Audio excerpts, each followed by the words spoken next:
Waalaikumsalam warahmatullahi wabarakatuh. Dan selamat pagi. Pagi, Bu. Semangat? Semangat. Alhamdulillah kalau Anda masih semangat pada pagi hari ini.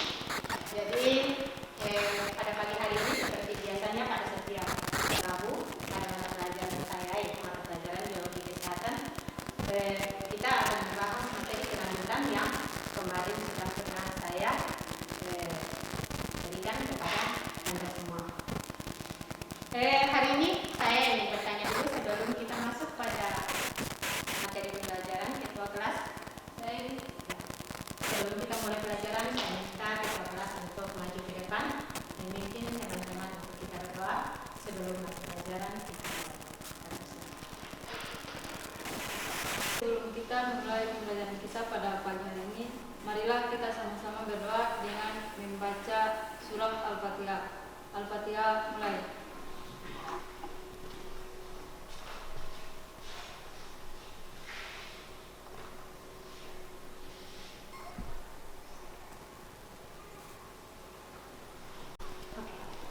Terima kasih buat ketua kelas yang sudah memandu teman-teman untuk pagi ini membacakan doa.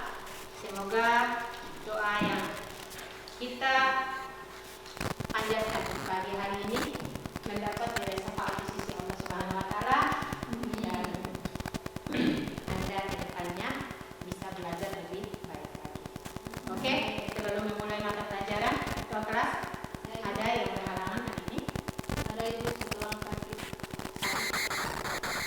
Saya absen dulu ya. Oke. Daning Manailo? Sakit. Astuti? Hadir, Bu. Nur Fadila? Hadir Bu. Fikram? Ya, Bu. Marda? Hadir Ibu. Sulastri? Hadir Ibu.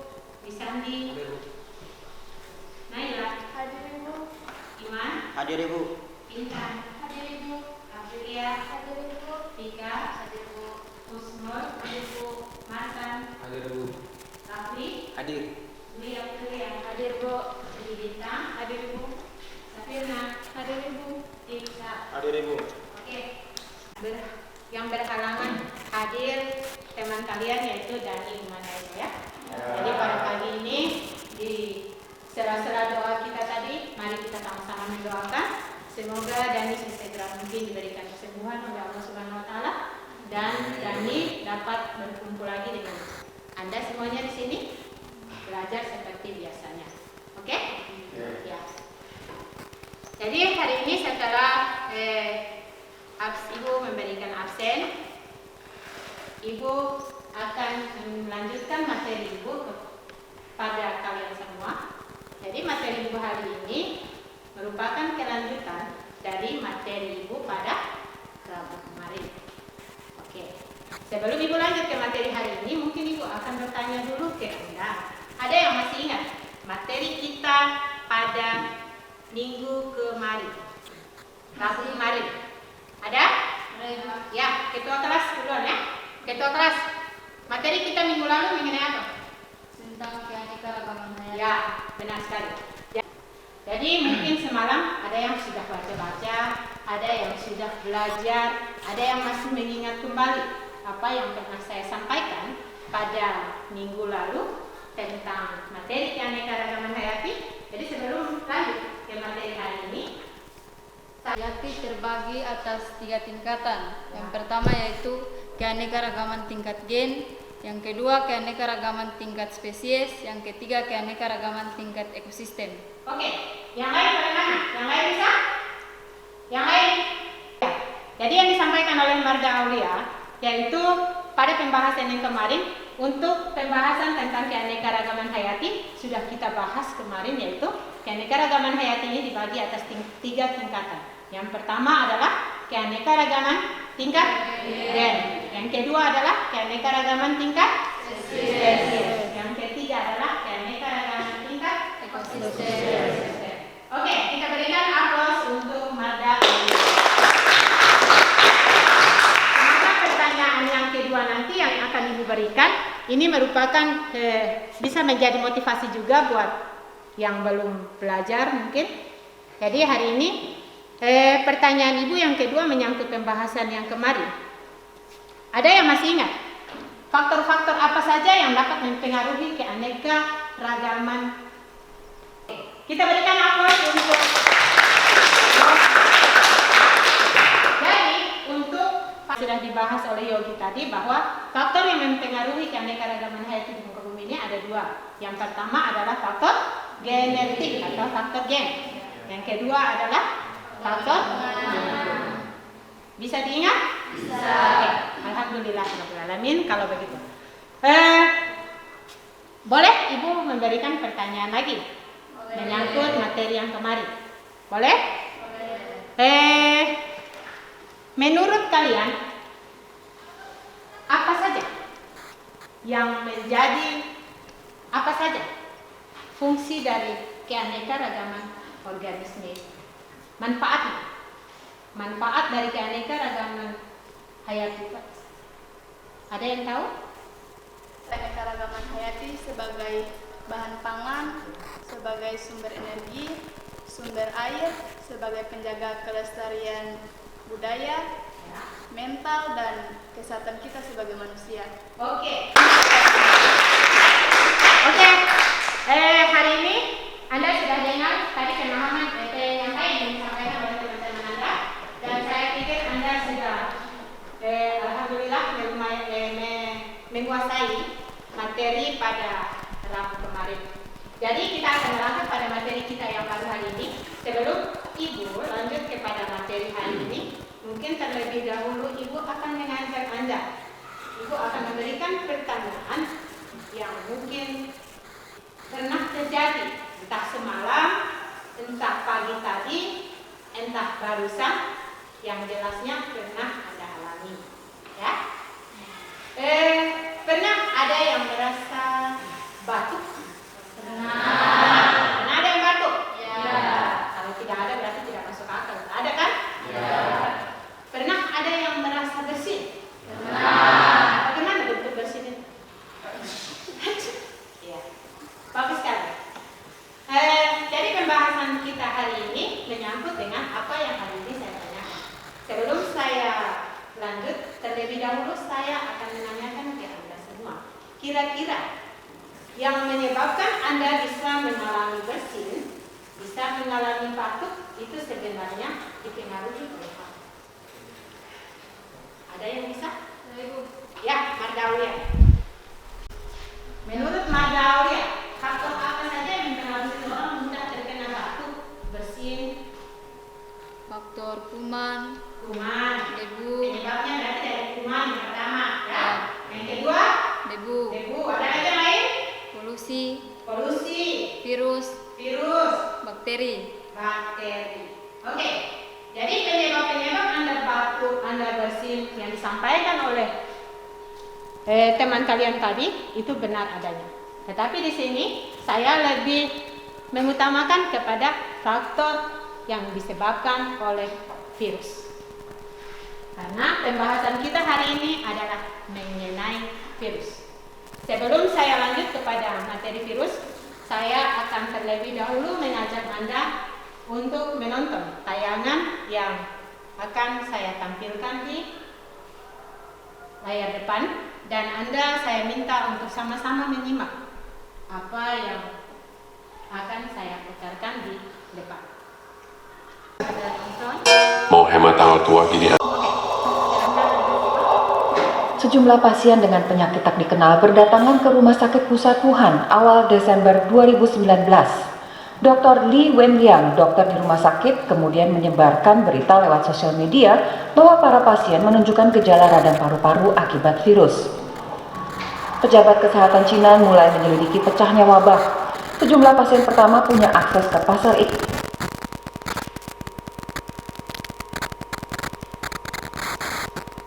memutuskan langkah drastis. Semua transportasi di Wuhan dihentikan, termasuk transportasi umum. Ilmuwan menemukan virus corona punya masa inkubasi. Orang yang tertular tapi belum menunjukkan gejala jadi berbahaya. Dalam waktu bersamaan, liburan Imlek dimulai. jutaan orang bergerak mudik massal. Di saat itu dikonfirmasi 2.000 kasus di seluruh dunia, 50 orang meninggal. Sudah menyimak? Ya. Jika kalian sudah menonton, saya akan bertanya ke Anda. Setelah Anda menonton dan Anda menyimak, saya ingin bertanya. Menurut Anda, video yang baru saja saya tayangkan, video tersebut sebenarnya menceritakan tentang apa? Mungkin ada yang bisa menjelaskan ke saya. Video yang baru saja tampil tadi menceritakan tentang apa? Yang barusan ditayangkan menceritakan tentang awal mula terjadinya virus corona. Menurut Marga Aulia adalah video yang baru saja kita nonton bersama tadi merupakan peristiwa awal mula terjadinya virus corona. Ada lagi yang lain? Ada lagi yang lain? Yang lain ada? Tidak ada. Oke. Jadi apa yang dikatakan oleh Marga tadi sangat tepat sekali, bahwa tayangan yang baru saja Anda nonton tadi merupakan tayangan yang menceritakan tentang awal mula terjadinya virus corona. Jadi di situ tadi mungkin Anda simak, Anda sudah saksikan sendiri.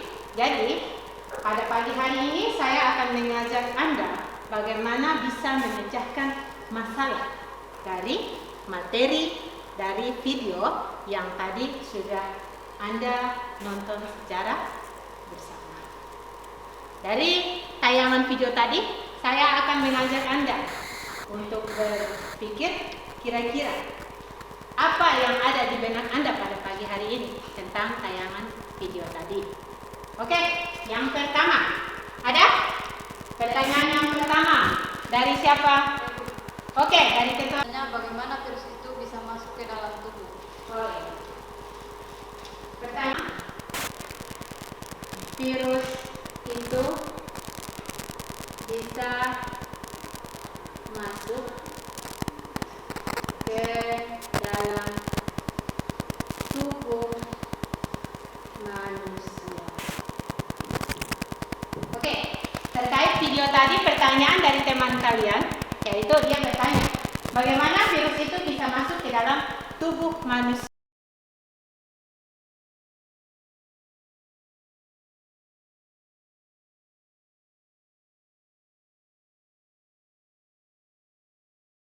Virus bisa dikatakan sebagai benda mati. Ya, 6 pertanyaan. Oke? Jadi mari sama-sama Anda menengok ke papan tulis. Ini adalah bentuk dari permasalahan yang sudah Anda kembangkan dari video yang Anda nonton tadi. Jadi di sini mari kita lihat bersama-sama. Ada 6 pertanyaan yang dilontarkan oleh teman Anda. Di sini yang pertama, bagaimana virus itu bisa masuk ke dalam tubuh manusia? Jadi yang mereka tanyakan, proses virus itu bisa masuk ke dalam tubuh manusia itu seperti apa? Yang kedua, apakah bentuk dari semua virus itu sama? Nah, ini kita membahas mengenai bentuk-bentuk daripada virus. Apakah virus itu hanya satu jenis saja, atau 2 jenis, atau 3 jenis? Kalaupun dia lebih dari satu jenis, apakah dia sama atau tidak? Homogen atau heterogen? Itu yang ditanyakan. Oke? Yang ketiga, apakah virus itu hanya dapat menginfeksi manusia? Jadi yang dia tanya, apakah khusus manusia saja yang diinfeksi? Apakah tumbuhan, hewan tidak bisa? Jadi silahkan Anda nanti kembangkan. Yang berikut, apakah virus itu dapat dikatakan sebagai makhluk hidup? Di sini ada pendapat yang berbeda-beda. Virus itu dapat dikatakan juga sebagai makhluk hidup dengan kriteria seperti apa-apa. Dan virus juga dapat dikatakan sebagai bukan makhluk hidup atau benda mati dengan kriterianya apa-apa saja. Jadi di situ teman Anda meminta Anda untuk menjelaskan kembali. Keenam, bagaimana virus bisa dikatakan sebagai benda mati? Apakah virus itu benda mati atau benda hidup? Kalau ke 6 pertanyaan ini, sebelum saya menggabungkan Anda ke kelompok masing-masing, tadi malam saya sudah WA kan? Ya. Sesuai dengan WA saya semalam bahwa kelompok yang ada hari ini pada pembahasan mengenai materi virus, maka saya bagi kelompok hari ini sebanyak 4 kelompok. Ya, 4 kelompok. Sudah? Oke. Untuk Anda bisa memecahkan masalah pada pagi hari ini, saya minta Anda untuk duduk per kelompok. Silakan kembali ke kelompok Anda.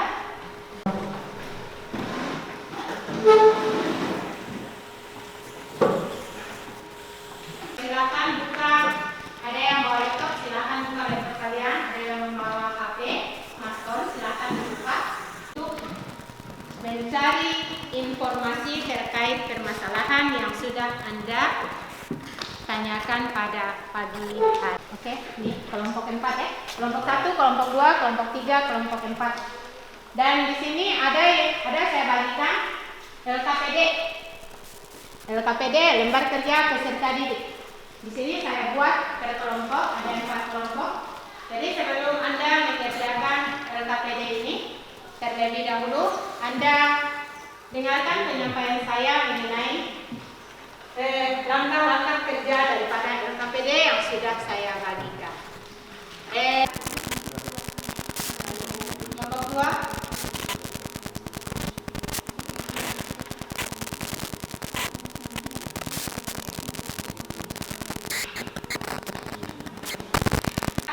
Tugas Anda hari ini adalah maju untuk mempresentasikan beberapa permasalahan yang ada di papan tulis. Jika sudah selesai, maka kita lanjutkan. Sudah selesai semuanya? Atau masih ada? Masih ada? Ya. Saya tunggu 5 menit lagi ya. Ya.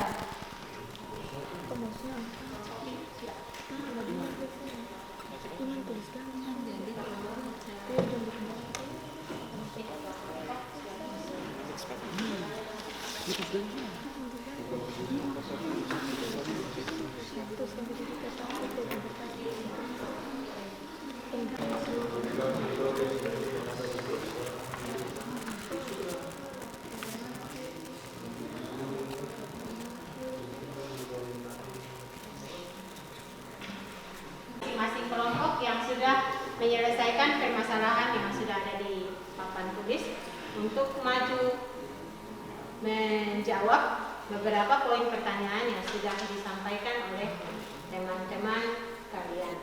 Oke, mungkin tidak usah dipilih. Ada yang mau maju duluan? Kelompok berapa yang mau presentasi duluan? Kelompok 4, kelompoknya Marga Aulia untuk maju mempresentasikan hasil dari jawaban kelompoknya. Assalamualaikum warahmatullahi wabarakatuh.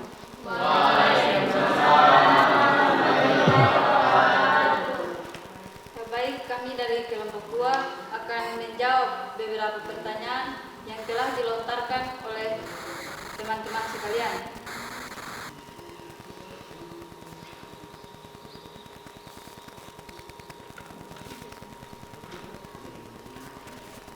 Yang disampaikan oleh Saudari Safirna. Apakah bentuk dari semua virus itu sama? Menurut pendapat kami, tidak semua bentuk virus itu sama, tetapi ada yang berbentuk patang, bulat, huruf T, dan juga bola. Selanjutnya saya persilakan kepada teman-teman lain untuk menjawab. Jawaban dari kelompok kami, bagaimana dengan teman-teman yang lain? Apakah ada tanggapan, saran, atau menambahkan jawaban dengan jawaban yang sudah kami sampaikan? Jawaban yang disampaikan oleh kelompok 1 yang ada pada pagi hari ini, berarti mari kita sama-sama memberikan aplaus untuk kelompok 1 dan kita panggil untuk kelompok yang berikutnya.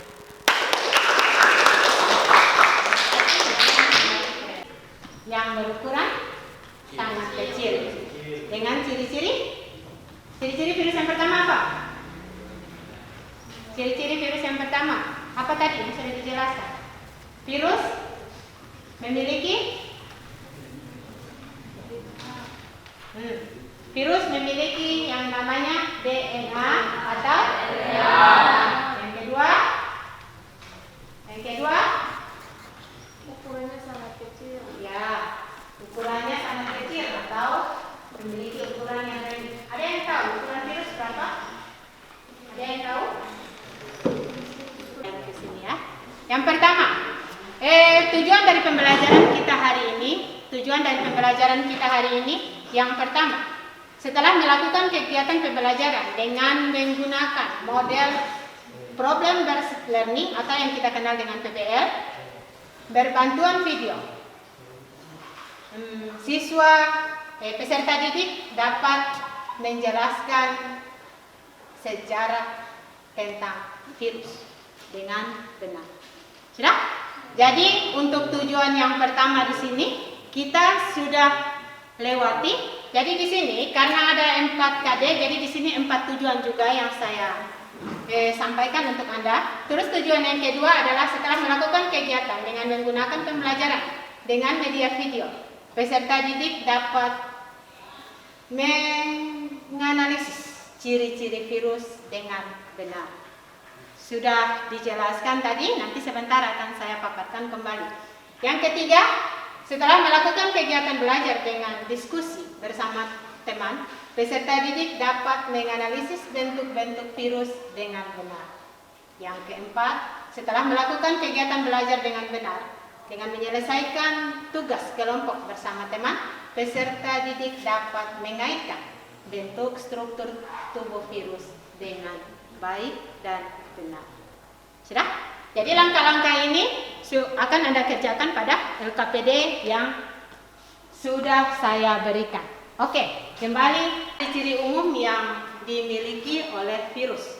Yang pertama, virus itu hanya memiliki satu jenis asam nukleat yang diselubungi oleh kapsid atau selubung protein yang disebut dengan asam nukleat, yaitu DNA atau RNA. Yang kedua, ukurannya sangat kecil, yaitu antara 25 sampai 300 mikrometer. Untuk 1 nanometer sama dengan 10 sampai 9 meter. Tubuh virus ini berbentuk sel, sehingga virus tidak memiliki inti sel, membran plasma, dan sitoplasma. Nah, itu jawaban dari pertanyaan teman kalian tadi. Kenapa virus tidak dapat dikatakan sebagai makhluk hidup? Jawabannya, karena virus itu tidak memiliki sel, sehingga tidak memiliki inti sel, membran plasma, dan sitoplasma. Bentuk struktur tubuhnya tidak lengkap, makanya dia tidak bisa dikategorikan sebagai makhluk hidup. Nah, terus ciri virus yang berikut adalah virus itu hanya dapat hidup dan berkembang biak pada saat hidup atau dikenal juga sebagai parasit intraseluler obligat. Yang berikut merupakan suatu makhluk metaorganisme. Makhluk hidup metaorganisme itu merupakan suatu bentuk peralihan antara benda mati atau benda hidup. Dia peralihan. Dia bisa disebut sebagai benda mati, dia juga bisa disebut sebagai benda hidup. Itu yang disebut dengan makhluk hidup metaorganisme. Ciri yang berikut, virus ini memiliki beberapa bentuk tubuh, yaitu berbentuk bulat, batang, bentuk T, dan silindris. Sudah? Anatomi fisiologi untuk tahu apakah Anda mempunyai ekor atau tidak. Kembali ke papan. Di sini tentang virus. Jadi pada bagian kepala dari virus ini terdapat 2 bagian utama. Yang pertama yaitu yang disebut dengan kapsid, pembungkus daripada kepala virus. Yang kedua adalah asam nukleat yang terdiri dari DNA dan RNA yang berada pada kepala virus. Yang kedua adalah bagian leher. Bagian leher ini terdiri dari selubung ekor. Nah, pada bagian ekor ini terdiri dari 3 bagian yang dapat Anda lihat. Yang pertama yang disebut dengan serabut ekor. Bisa Anda lihat? Oke, serabut ekor. Yang kedua adalah lempeng dasarnya. Yang ketiga adalah jarum. Jarum? Jarum? Peruso. Oke, sudah? Ya. Ini, Anda kembali melihat tentang pertanyaan di papan tadi. Anda lihat, ini merupakan gambaran daripada virus corona. Jadi kalau ada yang bertanya, Bu, apakah sama antara virus corona dengan virus yang sudah disebutkan tadi? Ini bentuk daripada virus corona. Jadi ini adalah bentuk yang sudah dimodifikasi oleh penemu supaya kita dapat melihat bahwa ternyata bentuk dari virus corona ini seperti apa. Jadi silakan Anda simak penjelasannya.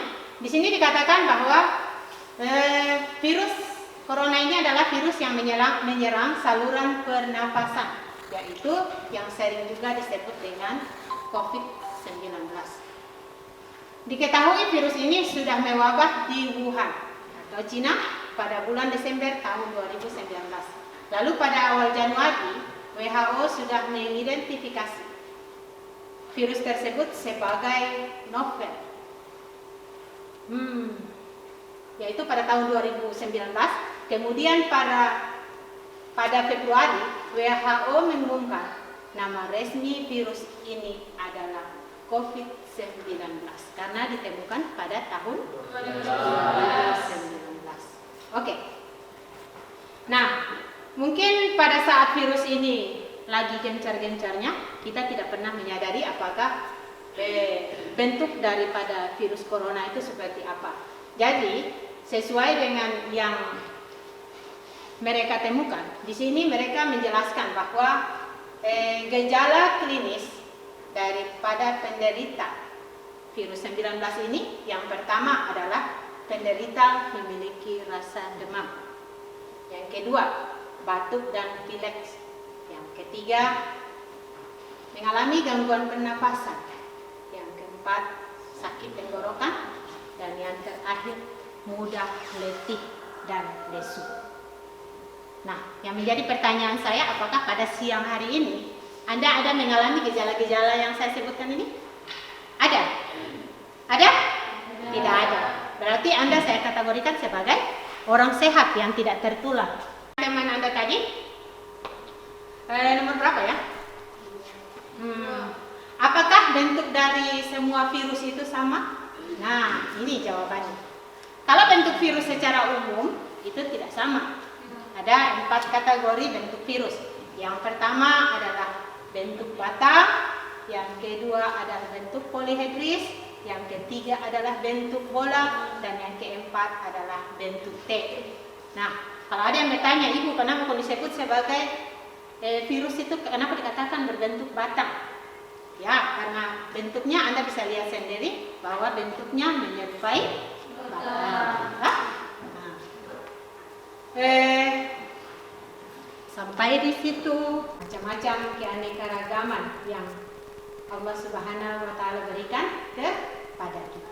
Itu yang harus kita syukuri lebih utama. Ya. Oke, sekian materi yang dapat saya berikan.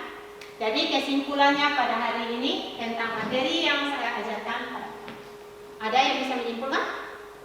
Sebelum Ibu menyimpulkan, ada? Ada? Jadi di sini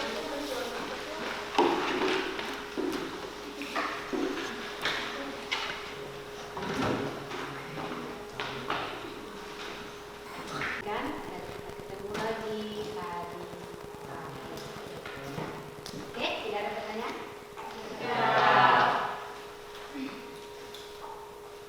Baik, dengan mengakhiri pembelajaran kita pada siang hari ini, marilah kita sama-sama berdoa dengan membacakan surat Al-Ikhlas. Doa dimulai.